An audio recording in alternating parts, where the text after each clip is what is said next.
नमस्कार, आपके अपने चैनल नॉलेज शेड्यूल में आपका स्वागत है। आज हम एनसीईआरटी हिस्ट्री क्लास 6 का चैप्टर 4 स्टार्ट करेंगे, जिसका टाइटल है आरंभिक नगर। तो चलिए देखते हैं। पहला टॉपिक है हड़प्पा की कहानी। अक्सर पुरानी इमारतें अपनी कहानी बताती हैं। लगभग 150 साल पहले जब पंजाब में पहली बार रेलवे लाइन बिछाई जा रही थी, तो इस काम में जुटे इंजीनियरों को अचानक हड़प्पा पुरास्थल मिला, जो आधुनिक पाकिस्तान में है। उन्होंने सोचा कि यह एक ऐसा खंडर है जहां से अच्छी ईंटें मिलेंगी। यह सोचकर वे हड़प्पा के खंडरों से हज़ारों ईंटें उखाड़ लाए, जिससे उन्होंने रेलवे लाइन बिछाई। अगर अब मैं आपको बताऊं कि हड़प्पा नगरों का निर्माण 4700 साल पहले हुआ था, तब आप सोच सकते हैं कि 4700 साल पहले जिन ईंटों से नगर बनाए गए, लगभग 150 साल पहले उन्हीं ईंटों को दोबारा लगाकर इंजीनियरों ने रेलवे लाइन बिछा दी। अब सोचने वाली बात यह है कि उस समय के लोग ईंटों को कितनी अच्छी तकनीकी से बनाते होंगे कि इतने लंबे समय तक भी वे सुरक्षित बनी रहीं। अब रेलवे लाइन तो बिछ गई, लेकिन ईंटों को निकालने से कुछ इमारतें पूरी तरह नष्ट हो गई थीं। उसके बाद लगभग 80 साल पहले पुरातत्वविदों ने इस स्थल को ढूंढा और तब पता चला कि यह खंडर उपमहाद्वीप के सबसे पुराने शहरों में से एक हैं। चूँकि इस नगर की खोज सबसे पहले हुई थी, इसलिए बाद में मिलने वाली इस तरह के सभी पुरास्थलों में जो इमारतें और चीज़ें मिली, उन्हें हड़प्पा सभ्यता की इमारतें कहा गया। इन शहरों का निर्माण लगभग 4700 साल पहले हुआ था। अगर अब कोई आपसे पूछे कि हड़प्पा के नगरों का निर्माण कब हुआ था, तो आप क्या बताएंगे? 4700 साल पहले हुआ था। आइए अब देख लेते हैं कि ये नगर आज कहाँ स्थित हैं। ये नगर आधुनिक पाकिस्तान के पंजाब और सिंधु प्रांत, भारत के गुजरात, राजस्थान, हरियाणा और पंजाब प्रांत में मिले हैं।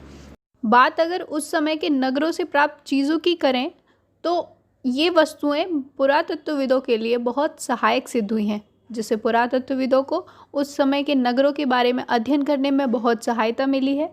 चलिए देख लेते हैं कि वहाँ से किन किन चीज़ों को पुरातत्वविदों ने प्राप्त किया है।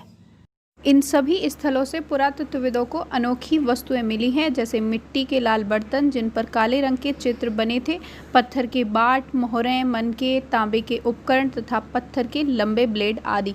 ऐसी चीज़ें पुरातत्वविदों को यहाँ से मिली हैं। आइए अब देख लेते हैं इन नगरों की क्या क्या विशेषताएँ थी। इन नगरों में से कई को 2 या उससे ज़्यादा हिस्सों में विभाजित किया गया था। प्राय पश्चिमी भाग छोटा था लेकिन ऊंचाई पर बना था, और पूर्वी हिस्सा बड़ा था लेकिन निचले इलाके में था। ऊंचाई वाले भाग को पुरातत्वविदों ने नगर दुर्ग कहा और निचले हिस्से को निचला नगर कहा। दोनों हिस्सों की 4 दीवारियां पक्की ईंटों की बनाई जाती थीं। इनकी ईंटें इतनी अच्छी थीं कि हज़ारों साल बाद आज तक उनकी दीवारें खड़ी रहीं। दीवार बनाने के लिए ईंटों की चिनाई इस तरह करते थे जिससे कि दीवार खूब मजबूत रहे। इसके अलावा कुछ नगरों के नगर दुर्ग में खास इमारतें बनाई गई थीं। मिसाल के तौर पर मोहनजोदड़ो में खास तालाब बनाया गया था, जिसे पुरातत्वविदों ने महान स्नानागार कहा है। इस तालाब को बनाने में ईंट और प्लास्टर का इस्तेमाल किया गया था। इसमें पानी का रिसाव रोकने के लिए प्लास्टर के ऊपर चारकोल की परत चढ़ाई गई थी। इस सरोवर में 2 तरफ से उतरने के लिए सीढ़ियां बनाई गई थीं और चारों ओर कमरे बनाए गए थे। इसमें भरने के लिए पानी कुओं से निकाला जाता था। उपयोग के बाद इसे खाली कर दिया जाता था। शायद विशिष्ट नागरिक विशेष अवसरों पर यहाँ स्नान किया करते होंगे। आइए यहाँ दिए हुए कुछ नगरों के नामों को मानचित्र के द्वारा देख लेते हैं कि वह कहाँ स्थित थे। ऊपर रावी नदी के पास हड़प्पा दिया हुआ है, वहीं थोड़ा नीचे कालीबंगा दिया हुआ है, और इधर पश्चिम में सिंधु नदी के तट पर मोहनजोदड़ो दिखाया गया है, और इधर नीचे गुजरात के पास लोथल दिखाया गया है। कालीबंगा और लोथल जैसे अन्य नगरों में अग्निकुंड मिले हैं, जहां संभवतः यज्ञ किए जाते होंगे। हड़प्पा, मोहनजोदड़ो और लोथल जैसे कुछ नगरों में बड़े बड़े भंडार गृह मिले हैं। महान स्नानागार के बारे में अभी अभी आपने जो पढ़ा, उसे आप इस चित्र के माध्यम से देख सकते हैं। इसी प्रकार के महान स्नानागार वहाँ बनाए जाते थे। अगला टॉपिक स्टार्ट करते हैं, भवन, नाले और सड़कें। इन नगरों के घर आमतौर पर 1 या 2 मंजिल होते थे। घर के आंगन के चारों ओर कमरे बनाए जाते थे। अधिकांश घरों में एक अलग स्नानागार होता था और कुछ घरों में कुएं भी होते थे। कई नगरों में ढके हुए नाले थे। इन्हें सावधानी से सीधी लाइन में बनाया जाता था। हर नाली में हल्की ढलान होती थी ताकि पानी आसानी से बह सके। अक्सर घरों की नालियाँ सड़कों की नालियों से जोड़ दी जाती थीं, जो बाद में बड़े नाले में मिल जाती थी। नालों के ढके होने के कारण इनमें जगह जगह पर मेन होल बनाए गए थे, जिनके ज़रिए इनकी देखभाल और सफाई की जा सके। घर, नाले और सड़कों का निर्माण योजनाबद्ध तरीके से एक साथ ही किया जाता था। चित्रों के माध्यम से आप यहाँ देख सकते हैं कि कैसे हड़प्पा के नगरों में ईंटों की चिनाई के द्वारा इन्हें बनाया जाता था। हड़प्पा के नगरों के बारे में जितना भी अभी तक हमने जाना, उसके बाद वहाँ के लोगों के जीवन के बारे में जानने के लिए हम थोड़े से एक्साइटेड हो जाते हैं। अगर वहाँ के लोगों के कार्यों को हम देखें, उन्होंने पक्की ईंटों की नालियाँ, ईंटों के घर, स्नानागार तथा इतने व्यवस्थित घर अपने रहने के लिए बनाए, तो वे लोग कितने विकसित होंगे, उनकी सभ्यता कैसी होगी और उस सभ्यता का उनके जीवन पर क्या प्रभाव होगा। तो चलिए पढ़ते हैं नगरीय जीवन। हड़प्पा के नगरों में बड़ी हलचल रहा करती होगी। यहाँ पर ऐसे लोग रहते होंगे जो नगरों की खास इमारतें बनाने की योजना में जुटे रहते थे। ये संभवतः यहाँ के शासक थे। यह भी संभव है कि ये शासक लोगों को भेजकर दूर दूर से धातुएं, बहुमूल्य पत्थर और अन्य उपयोगी चीज़ें मंगवाते थे। शायद शासक लोग खूबसूरत मनकों तथा सोने चांदी जैसे आभूषण जैसी कीमती चीज़ों को अपने पास रखते होंगे। इन नगरों में लिपिक भी होते थे, जो मोहरों पर तो लिखते ही थे और शायद अन्य चीज़ों पर भी लिखते होंगे जो बच नहीं पाई हैं। इसके अलावा नगरों में शिल्पकार, स्त्री पुरुष भी रहते थे, जो अपने घरों या किसी उद्योग स्थल पर तरह तरह की चीज़ें बनाते होंगे। लोग लंबी यात्राएं भी करते थे और वहाँ से उपयोगी वस्तुएं लाते थे और साथ ही लाते थे सुदूर देशों की किस्से कहानियाँ। मिट्टी से बने कई खिलौने भी मिले हैं जिनसे बच्चे खेलते होंगे, जिन्हें आप यहाँ इन चित्रों के माध्यम से देख सकते हैं। अगला टॉपिक है नगर और नए शिल्प। आओ अब कुछ ऐसी चीज़ों के बारे में अध्ययन करें जो हड़प्पा के नगरों से प्राप्त हुई हैं। पुरातत्वविदों को जो चीज़ें वहाँ मिली हैं उनमें अधिकतर पत्थर, शंख, तांबे, कांसे, सोने और चांदी जैसे धातुओं से बनाई गई थी। तांबे और कांसे के औजार, हथियार, गहने और बर्तन बनाए जाते थे। सोने और चांदी से गहने और बर्तन बनाए जाते थे। यहाँ मिली सबसे आकर्षक वस्तुओं में मन के बाट और फलक हैं। इसके अतिरिक्त दाईं तरफ आप जो बाट देख रहे हैं, बहुत ही ध्यान से और उपयुक्त तरीके से इन बाटों को बनाया गया है। इन्हें चर्ट पत्थर से बनाया गया था। इन्हें शायद बहुमूल्य पत्थर और धातुओं को तौलने के लिए बनाया गया होगा। मध्य में जो चित्र दिखाए गए हैं उनमें बाईं तरफ आप देख सकते हैं मन के दिखाए गए हैं। इनमें से कई कैलिफोर्निया पत्थर से बनाए गए थे। पत्थरों को काट कर और तराश कर मन के बनाए गए हैं। इनके बीच छेद किए गए थे ताकि धागा डालकर माला बनाई जाए। इसी के साथ साथ दाईं तरफ फलक दिखाए गए हैं। आगे बढ़ते हैं। हड़प्पा सभ्यता के लोग पत्थर की मोहरें बनाते थे। इन आयताकार मोहरों पर सामान्यतः जानवरों के चित्र मिलते हैं। हड़प्पा सभ्यता के लोग काले रंग से डिज़ाइन किया करते हुए खूबसूरत लाल मिट्टी के बर्तन बनाते थे। अब बात आती है कपास की खेती की। जब मोहनजोदड़ो से कपड़ों के अवशेष मिले तो पता चला कि यहाँ कपास की खेती भी हुआ करती थी। चलिए देखते हैं। संभवतः 7000 साल पहले मेहरगढ़ में कपास की खेती होती थी। मोहनजोदड़ो से कपड़ों के टुकड़ों के अवशेष, चांदी के एक फूलदान के ढक्कन तथा कुछ अन्य तांबे की वस्तुओं से चिपके हुए मिले हैं। इसके अलावा अगर और उदाहरणों पर गौर किया जाए तो यहाँ पक्की मिट्टी तथा फेयन से बनी तकलियाँ सूत कताई के संकेत देते हैं। इनमें से अधिकांश वस्तुओं का निर्माण विशेषज्ञों ने किया था। विशेषज्ञ उसे कहते हैं जो किसी खास चीज़ को बनाने के लिए खास प्रशिक्षण लेता है, जैसे पत्थर तराशना, मन के चमकाना या फिर मोहरों पर पच्चीकारी करना आदि। मूर्ति का चेहरा कितने आकर्षक ढंग से बनाया गया है और उनकी दाढ़ी कितनी अच्छी तरह दर्शाई गई है, यह किसी विशेषज्ञ मूर्तिकार का ही काम हो सकता है। हर व्यक्ति विशेषज्ञ नहीं हो सकता था। हमें यह पता नहीं है कि क्या सिर्फ पुरुष ही ऐसा काम और प्रशिक्षण हासिल करते थे या फिर केवल महिलाएं ही। शायद कुछ महिलाएं और पुरुष दोनों इस काम में दक्ष थे। आगे देखते हैं फेयंस। पत्थर और शंख प्राकृतिक तौर पर पाए जाते हैं, लेकिन फेयंस को कृत्रिम रूप से तैयार किया जाता है। बालू या स्फटिक पत्थर के चूर्ण को गोंद में मिलाकर उसमें वस्तुएं बनाई जाती थीं। उसके बाद उन वस्तुओं पर एक चिकनी परत चढ़ाई जाती थी। इन चिकनी परतों के रंग प्राय नीले या हल्के समुद्री हरे होते थे। फेयंस से मनके, चूड़ियाँ, बाले और छोटे बर्तन बनाए जाते थे। अगला टॉपिक है कच्चे माल की खोज में। कच्चा माल उन पदार्थों को कहते हैं जो या तो प्राकृतिक रूप से मिलते हैं या फिर किसान या पशुपालक उनका उत्पादन करते हैं, जैसे लकड़ी या धातु के अयस्क प्राकृतिक रूप से उपलब्ध कच्चे माल हैं। इससे फिर कई तरीके से चीज़ें बनाई जाती हैं। मिसाल के तौर पर किसानों द्वारा पैदा किए गए कपास को कच्चा माल कहते हैं, जिसके बाद कताई बुनाई करके कपड़ा तैयार किया जाता है। हड़प्पा में लोगों को कई चीज़ें वहीं मिलती थीं, लेकिन तांबा, लोहा, सोना, चांदी और बहुमूल्य पत्थरों जैसे पदार्थ का वे दूर दूर से आयात करते थे। हड़प्पा के लोग तांबे का आयात संभवतः आज के राजस्थान से करते थे। यहाँ तक कि पश्चिम एशियाई देश ओमान से भी तांबे का आयात किया जाता था। कांसा बनाने के लिए तांबे के साथ मिलाई जाने वाली धातु टिन का आयात आधुनिक ईरान और अफ़गानिस्तान से किया जाता था। सोने का आयात आधुनिक कर्नाटक और बहुमूल्य पत्थर का आयात गुजरात, ईरान और अफ़गानिस्तान से किया जाता था। इसमें दिए गए चित्रों में आप दाईं तरफ एक खिलौना तथा बाईं तरफ एक मोहर देख रहे हैं, जिससे अनुमान लगाया जा सकता है कि लोग किस तरह से आयात निर्यात किया करते थे। अब आता है नगरों में रहने वाले लोगों के लिए भोजन। लोग नगरों के अलावा गाँव में भी रहा करते थे।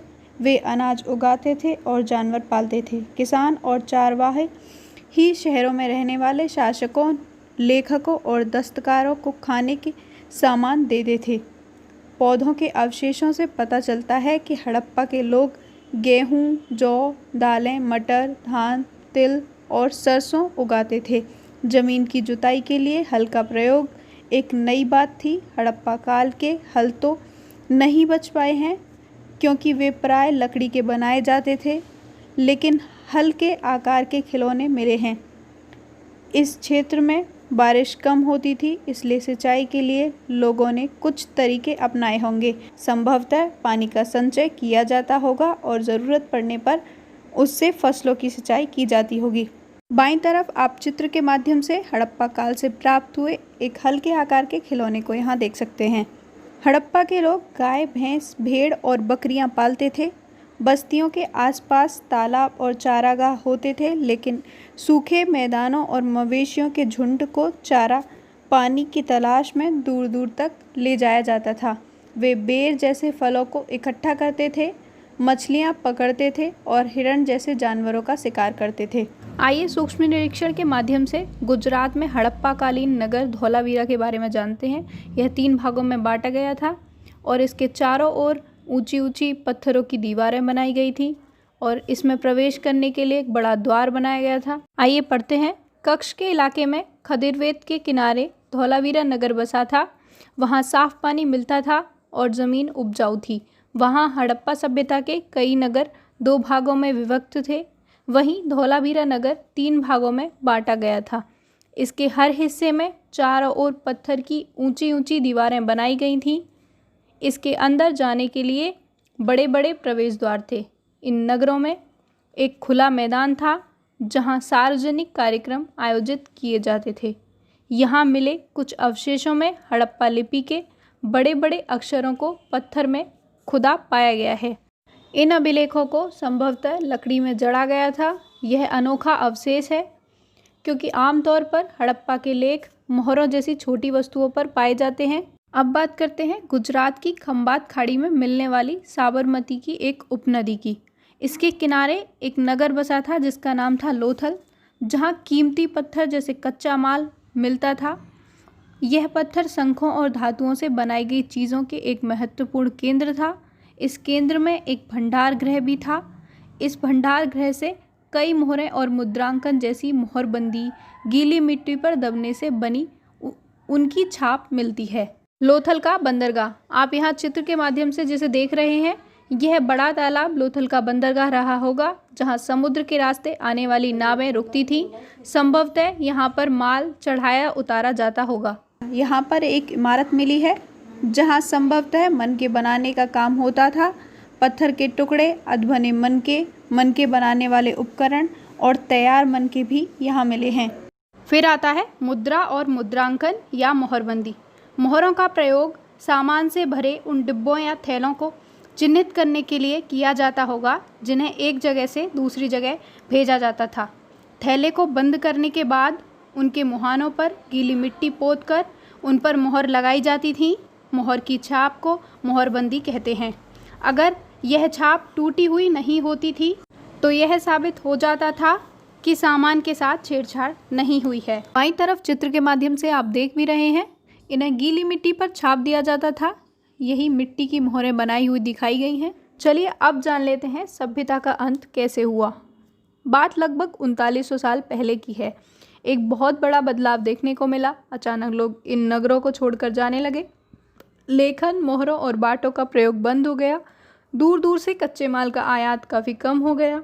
मोहनजोदड़ो में सड़कों पर कचरे के ढेर बनने लगे। जल निकास प्रणाली नष्ट हो गई और सड़कों पर झुग्गी नुमा घर बनाए जाने लगे। कुछ विद्वानों का इसके बारे में कहना ये था कि नदियाँ सूख गई थीं। अन्य का कहना था कि जंगलों का विनाश हो गया था। इसका कारण ये हो सकता है कि इन ईंटों को पकाने में के लिए ईंधन की ज़रूरत पड़ती होगी। इसके अलावा मवेशियों के बड़े बड़े झुंडों से चारागाह और घास वाले मैदान समाप्त हो गए होंगे।